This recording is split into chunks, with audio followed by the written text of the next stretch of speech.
Bonjour à toutes et à tous, bonjour Pépé, j'espère que tu vas bien. Eh bien écoute Arnaud, je suis ravi d'être là, bonjour. Et aujourd'hui on va vous parler des vidéoprojecteurs à ultra courte focale. C'est parti. Bon déjà première question Pépé, qu'est-ce qu'un vidéoprojecteur à ultra courte focale? Alors c'est un système qui permet d'avoir une projection et de l'approcher au plus proche d'un écran. On est au cinéma, le projecteur est en ce qu'on appelle en fond de salle.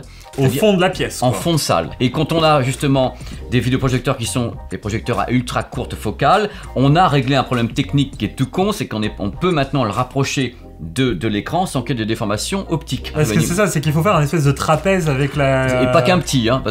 Parce qu'en fait c'est un peu comme une lampe torche, quand on met contre un mur comme ça très proche, mais ça fait une lumière qui fait en triangle quoi. Et voilà, c'est le problème. Et là la question c'est qu'ils arrivent quand même à recadrer pour que ça fasse un vrai rectangle. Et maintenant on arrive à faire donc des optiques particulières qui permettent de compenser ces problèmes notamment de flou dans les angles. Parce que attends, il n'y a pas que le truc, il y a deux problèmes avec ce type de produit, c'est un halo central lumineux et les flous dans les angles. Un truc à savoir d'ailleurs, c'est qu'on appelle ça des vidéoprojecteurs à focale ultra courte, mais si tu regardes bien la façon dont c'est foutu, l'image elle est en rétroprojection, c'est-à-dire qu'elle est produite ici, il y a un miroir qui renvoie l'image vers l'écran. C'est un système de rétroprojection, contrairement au fond de salle, ou au produit qu'on place ici comme un BenQ, tu le poses sur la table, tu envoies, là c'est de la projection, là il y a un coude, entre guillemets.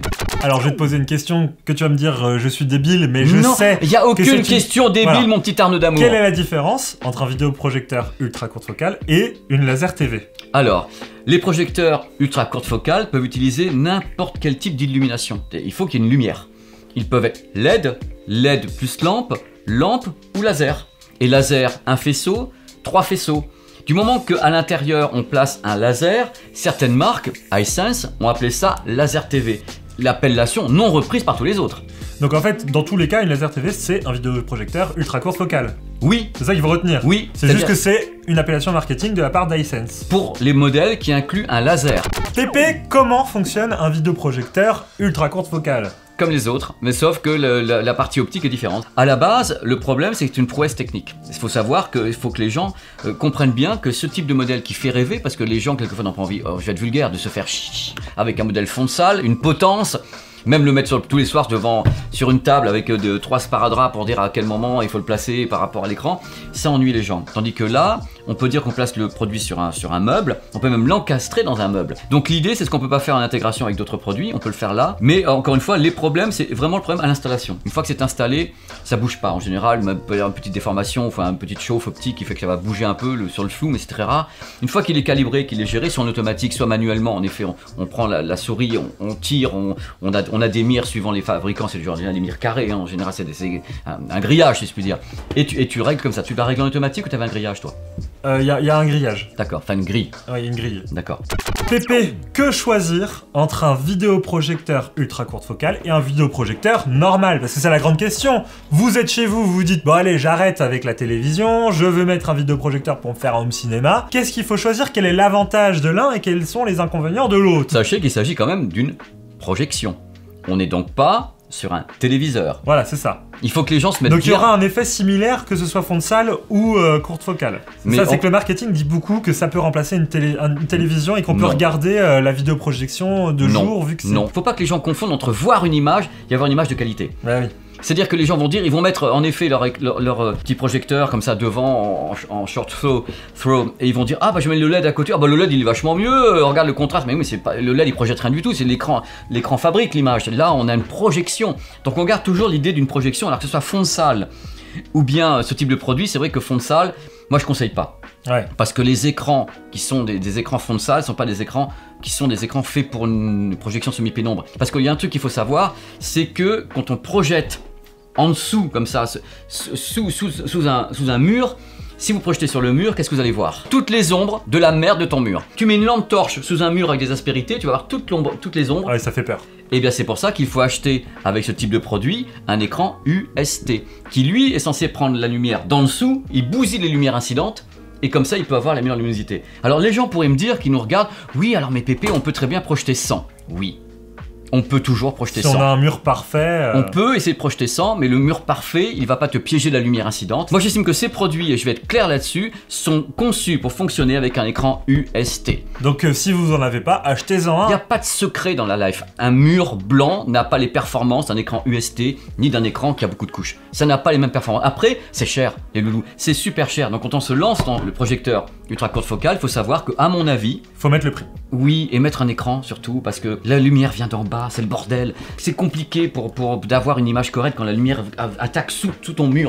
Désavantage du vidéoprojecteur ultra courte focale, c'est qu'il faut forcément un écran. Des gens te diront non. Il y a des confrères qui te diraient peut-être non. Moi je dis il faut un écran ultra courte Voilà. focale. Bon, c'est un inconvénient quelque Moi part. c'est ma position, Il faut investir dans une toile si elle n'est pas livrée avec. à mon sens. Voilà, et ça L'écran coûte cher. UST, oui. C'est-à-dire qu'encore une fois, on a le choix, soit on prend un écran UST moyen, soit on prend un écran UST avec un vrai gain. Autre inconvénient, c'est que l'image n'est pas recadrable. C'est-à-dire qu'on peut pas passer d'un 80 pouces à un 200 pouces si on Non. veut. Contrairement à un vidéoprojecteur Oui. fond de salle. Oui. Voilà. Un vidéoprojecteur ultra courte focale et un vidéoprojecteur fond de salle, c'est des vidéoprojecteurs. Faut pas les prendre pour si différents que ça. C'est juste, c'est pas la même religion. Est-ce qu'il y a des avantages à cette vidéoprojection ultra courte focale? Oui, le gain de place. Et moi j'ajoute un truc, du coup quand on passe devant, enfin on peut pas passer devant puisqu'il est collé au mur. Il est collé Donc au mur. il n'y a pas d'ombre si quelqu'un se lève dans la pièce quoi. Voilà. Est-ce qu'il y a d'autres avantages à ce produit-là? La grande image peut-être? Ah bah non, alors le truc, Arnaud, je suis d'accord avec toi.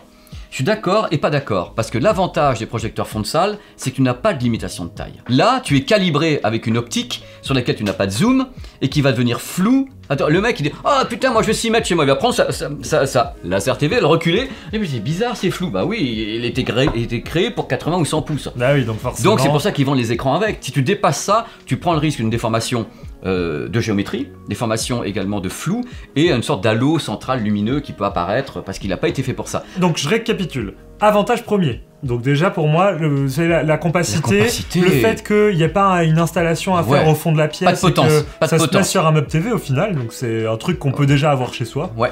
Et que en plus de ça, quand quelqu'un se lève dans la pièce, il n'y a pas d'ombre sur la vidéoprojection, Exactement. vu que ça gênera personne. Exactement. Deuxième avantage, on protège les yeux des enfants. Si jamais un enfant se rapproche, ça se coupe quoi qu'il Sur les arrive. modèles récents. Autre avantage, c'est qu'en même temps, ce produit est souvent une barre de son. C'est-à-dire que ça a la forme d'une grosse barre de son. Donc ils mettent le son à l'intérieur, ça peut être stéréo avec une virtualisation Dolby Digital, machin ou DTS, et ça peut être Dolby Atmos. Il y a des produits qui sont Dolby Atmos, chez iSense et autres. Le prix monte, mais quand on achète ça, on a le bloc, Arnaud. C'est-à-dire que tu achètes un truc qui va diffuser ton image, qui fait le son, et si tu prends l'écran avec, le roi du monde. Autre avantage important, les câbles. Parce qu'avec un projecteur classique qui ne serait pas donc en WIDI, en sans fil, vous avez des câbles qui traversent la pièce de tous les côtés. Enfin, vous avez vous avez tout. Tandis que là, c'est vraiment le bloc. Il est près soit de l'Apple TV, soit il est près d'un ampli audio-vidéo donc qui fait la garde de triage, et vous n'avez presque pas de câble visible, voire aucun câble visible. C'est ça, parce que quand on met un vidéoprojecteur au fond de la pièce, bah si Il faut le nourrir. Si nos consoles, faut mettre les consoles soit à côté, soit les mettre dans le meuble TV, faut les connecter à l'autre bout. C'est vrai que c'est plus compliqué quoi. Pépé, quels sont les quelques critères les plus importants quand on va choisir son vidéoprojecteur à ultra courte focale? Quels sont les critères quand on fait le choix entre toutes les marques qui y a en face? Donc tu m'as dit le contraste. Bah déjà regardez ce qu'on appelle le contraste natif, c'est-à-dire ils vont te mettre un contraste natif, ils vont mettre en bas tout petit, contraste natif et dynamique. D'abord regardez ça, est-ce qu'on a un bon contraste sur le produit, quelle est la taille que l'on veut, parce qu'on a des 80, 120 et 100 et 120, mais en général se fixer ce que l'on veut, parce que l'écran n'est pas en projection fond de salle, il va pas bouger. Enfin, techniquement, on peut pas avoir une image de 160 pouces alors que c'est marqué 100 sur la notice. Ouais. Pas avec ce type de produit, pas à ma connaissance. Donc déjà ça, donc la puissance lumineuse, prévoir de l'argent pour acheter un écran UST s'il n'est pas vendu avec. Combien de ports HDMI vous voulez dessus? Est-ce que vous voulez que votre produit rassemble tout? Dans ce cas-là, il faut prendre un produit avec 3-4 ports HDMI et en même temps, si possible, l'audio Dolby Atmos. C'est-à-dire que ce soit en même temps une barre de son et un projecteur. Je pense que la luminosité est importante. Il faut taper entre, allez, on va dire quand même à partir de 1800 lumens. Vers, bien sûr, si vous avez 2000, t'as 2002 toi 2200. 2002, donc 2002, on est sur les performances des produits fond de salle qui sont en général 2000, 2005, qui vont monter à 3000 suivant les modèles. Alors c'est vrai que je t'ai déjà entendu parler des vidéoprojecteurs comme quoi c'est pas le mieux en gaming. Pourquoi? Quel est le souci principal? C'est pas qu'ils peuvent pas le faire.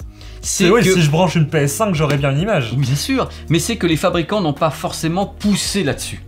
C'est-à-dire qu'il faut quand même de la recherche et développement pour avoir une latence qui soit, c'est électronique, c'est en même temps un affichage, il y a beaucoup de trucs là-dessus. Donc c'est pas que techniquement on n'y arrive pas, Acer, Asus arrive à faire des produits qui ont des latences qui sont quand même minimes. Tu dis aux gens, oui ton projecteur, oh là il est pas terrible, il a 32 millisecondes de latence, ah bon ça fait quoi? Ah bah si tu joues, tu vas avoir un retard quand tu appuies de 2 trames quand tu vas jouer. Ah bon ça se voit? Ah bah oui, ça... et là tu vas sur une autre dimension. Alors explique-moi ce que c'est la latence. La latence c'est au moment où tu donnes un ordre, à combien de temps ça va prendre pour que l'ordre soit effectif à l'image. Des marques précitées qui sont très proches du gaming, donc Acer, Asus, on a non seulement ces modes gaming, mais un circuit plus court pour éviter la latence pendant le gaming. On estime qu'à 16 millisecondes, on ne sent plus la latence. Combien coûte un vidéoprojecteur ultra courte focale? C'est quoi le ticket d'entrée selon toi? Combien il faut mettre? Ticket d'entrée pour un produit qui a un peu de gueule, 2000. Si on a un budget de moins de 1000 €, faut partir sur un téléviseur.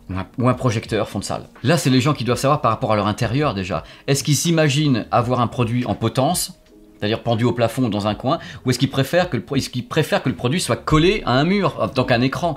Parce que l'idée, c'est que dans la tête des gens, un modèle fond de salle, c'est une salle de cinéma. C'est-à-dire presque créé au sous-sol, quoi, tu vois. Oh là là, sans fenêtre, sans fenêtre, sans rien. Tandis que ce produit dont on parle dans cette vidéo, il n'est pas associé à ça. Il n'est pas associé dans le salon. Voilà, il n'est pas associé, d'où l'idée d'appeler ça un téléviseur projeté. Puis je me dis, si les gens ils ont déjà une barre de son chez eux, rien ne les empêche de mettre le vidéoprojecteur ultra courte focale et la barre de son devant. Évidemment. Alors que un vidéoprojecteur fond de salle qu'on va installer alors qu'on a déjà une barre de son, bah, va falloir tirer les câbles, va falloir trouver une manière de connecter les deux ensemble. Et il faut se dire que c'est à l'autre bout de la pièce derrière le canapé, quoi. Donc c'est pas facile. Est-ce que les vidéoprojecteurs ultra courte focale peuvent être un modèle 4K? Natif, j'entends. Natif, oui, bien sûr. Avec des matrices 4K Oui. Dedans et tout, les matrices 4K réelles. Oui. Sony, il y a 10 ans. Non, Sony, il y a 5 ans. C'est-à-dire que Sony était le seul à avoir ce modèle qui avait en effet des vraies matrices SXRD Cinema 4K. C'est pour ça qu'il coûtait 10 000 €. Tous les autres modèles du marché, à ma connaissance, ont des matrices qui ne sont pas Ultra HD 4K et qui font un travail de wobulation. Il y a wobulation, c'est-à-dire c'est de l'émulation. Imagine que, on va parler du nombre de passes, que l'image 8K, enfin 4K, soit décomposée par 4 fois moins de définition. Oui. Et imagine que dans tes 4 fois moins de définition, tu fasses à toute vitesse le découpage. C'est-à-dire que tu vas vibrer tes miroirs beaucoup plus vite, un truc comme ça, et que ton œil, lui, ne voit pas la différence de toutes ces images. Tu veux dire que... Elles sont décalées d'un demi-pixel, c'est comme ça. Et en gros, le vidéoprojecteur a une matrice HD, et en gigotant sa matrice, il va me montrer 4 fois du 1080p décalé pour faire de la 4K. Il va faire soit diagonale, c'est très variable suivant les marques, ça peut être une diagonale, c'est-à-dire qu'il va déplacer l'image comme ça, et il va faire croire à ton œil, il va additionner la définition des 4 images, des 4 déplacements, et au final, ton œil, en effet, va voir le 4K. Donc en fait, on voit de la 4K, on le voit, mais à l'intérieur, lui, il fait de la HD. Il a fabriqué. Il fait 4 fois de la HD. Mais il y a plusieurs techniques, il n'y en a pas qu'une. Et ça, c'est une technologie qui permet de faire un peu moins cher de la 4K, moins cher que de la 4K native. Tu sais combien coûterait un projecteur 4K? Non, je sais pas. Entre 25 et 100 000. Ah oui, d'accord. Donc en fait, on aime la wobulation. Il n'y a pas de matrice. À ma connaissance, et dans ce cas-là, je vous demande qu'on m'arrête, il n'y a pas, à ma connaissance, de matrice DLP, DMD, 4K dans professionnel pour le grand public. C'est impossible. Ouais. C'est les projecteurs de salles de cinéma. Mais dans tous les cas, pour rassurer les gens, ça même fonctionne. si c'est de la wobulation, ça fonctionne, c'est de la 4K. C'est le Canada Dry. Ça a l'air d'être de l'alcool, mais ça n'en est pas. Allez Pépé, c'est la dernière question. J'y crois pas, je peux pas y croire. Vers quelle marque il faut se tourner? C'est quoi les marques principales? La question qui fâche. La question qui fâche. Alors, I feel good. Mais qui est-il? Historiquement, Hisense, puisqu'ils ont une gamme qui est gigantesque. C'est-à-dire qu'ils ont vraiment beaucoup de produits. Hein. Il y a BenQ qui en fait, il y a Epson qui a un modèle LCD. T'as des modèles, bon, je vais redire comment ça se dit, hein. XGIMI, Xicmi, qui a sorti également un focal ultra courte. Il y en a peut-être Xiaomi, évidemment, Xiaomi, je crois que c'est numéro 2 sur les 80 pouces, tu fais même le rajouter. Il y a Panasonic qui en a, je crois. Sonic en a plus, mais peut-être que ça va revenir. J'ai rien dit. Et voilà, ce sont les marques, peut-être j'en oublie, mais j'ai pas tout là-dedans, mais c'est les principales. Mais c'est plutôt des marques asiatiques. Ce sont des marques asiatiques. Il n'y a pas trop d'Américains qui se sont lancés, ou c'est vraiment très peu, quoi. Ou alors, j'ai pas tout en tête, j'en suis confus. On vous met dans la description plein de liens, allez voir, comme ça vous pourrez vous renseigner sur le sujet. Merci Pépé, c'était super intéressant. J'ai saoulé tout le monde, c'est génial, j'adore. Oh non, mais c'était trop bien. Franchement, Ça, j'ai appris plein de choses dans C'est cette vrai. vidéo, et en plus de ça, je me dis que vous, chez vous, peut-être que vous hésitiez à passer d'un téléviseur à un vidéoprojecteur, et peut-être que vous disiez, bah, attends, l'ultra courte focale c'est trop bien, ça peut remplacer un téléviseur plus qu'un fond de salle. Ben, en tout cas, on a appris les avantages et les inconvénients, on sait tout maintenant. Eh bien, merci Pépé en tout cas d'avoir été avec nous, c'était un plaisir. J'ai appris plein de choses, on te retrouve sur ta chaîne YouTube comme d'habitude. Ah bah oui, mais tout à fait, je suis très très content. Et puis d'autres émissions sur Frandroid, on a plein de trucs, on a plein de projets. Sachez que cette émission a été enregistrée en direct sur notre chaîne Twitch, @frandroidlive. N'hésitez pas à nous suivre, on va en faire d'autres, hein, Pépé. N'hésitez pas à nous dire dans les commentaires en tout cas ce que vous avez pensé de cette vidéo. Nous, on va en refaire et dites-nous les thèmes que vous voulez qu'on aborde avec Pépé. Salut, merci Arnaud, merci tout le monde. Merci Robin, Ciao, Robin qui est derrière la caméra. derrière la caméra. Ciao. Merci.